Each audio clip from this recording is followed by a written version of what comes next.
to explain rugby union.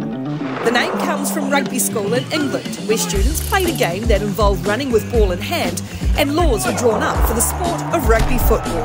The game's now played over 2 halves, each lasting 40 minutes, separated by a half-time interval. It takes place on a rectangular pitch no bigger than 100 metres long and 70 metres wide, within goal areas at both ends.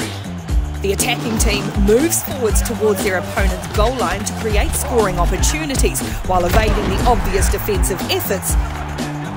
But there are limits. A tackle can't be made above a certain height, and an attempt to wrap your arms around your opponent has to be made. The most valuable score is to cross the goal line and touch the ball down for a try. A try gives you 5 points and the chance to try for an extra 2 with a conversion kick, taken in line with where the try was scored. While you're carrying the ball forward and trying to score a try, you can only pass the ball sideways or backwards to teammates. The defending team aims to regain possession through their hard but fair tackling and contesting for the ball at the ensuing rucks and mauls. Apart from tries, there are 2 other ways of scoring: a drop goal by drop kicking the ball through the goalpost for 3 points, and penalty goals, also worth 3 points, scored by kicking the ball through the posts after opposition fouls. Teams in a 15-a-side are divided into 8 forwards, who would generally be bigger and heavier, and 7 backs, who would usually be quicker, and they would happily tell you more skillful. In the modern game, all 15 can excel in all departments, but it's still a game for all shapes and sizes.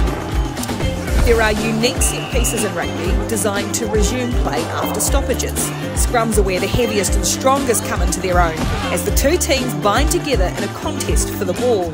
Lineouts occur when the ball leaves the field and goes into touch, and players can lift teammates to catch and reclaim possession from a throw-in. Making sense of all of this is the referee, who determines possession and penalises infringements with the help of assistant referees on the 2 touchlines, and in most televised games, a TMO, television match official, as well. Rugby prides itself on respect. Only the captain is allowed to speak to the referee. There's also a short format of the game known as sevens. It's played with 7 per side, with halves lasting 7 minutes. It's fast, and with more space on the pitch, it really is for players with great speed and fitness. This is the version of the game that's played in the Olympics. But the pinnacle of the full sport is the Rugby World Cup, for both men and women, hosted every 4 years and watched by over 800 million viewers around the world.